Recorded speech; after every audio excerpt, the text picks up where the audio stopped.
بسیم.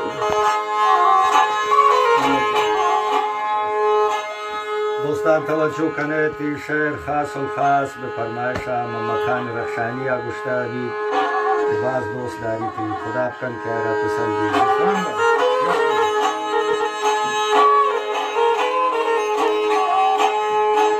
پری منی زیبا منی، پری منی زیبا منی، چون گل من تابو کنی، آهو دشتی تو نگون شتیلون چند سراب کنی، آهو دشتی تو نگون شتی دیدار سر کنی.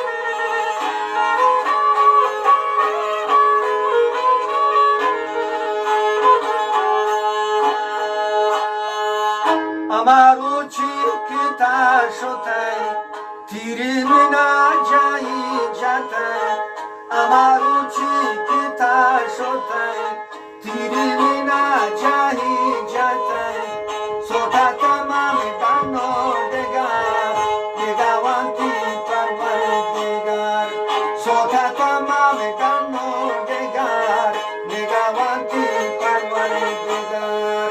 پری منی دلدار منی، چون گل من تابو کنی، آهو بپچان تو نگون شتی دیدار سر کنی، شتی دیدار سر کنی.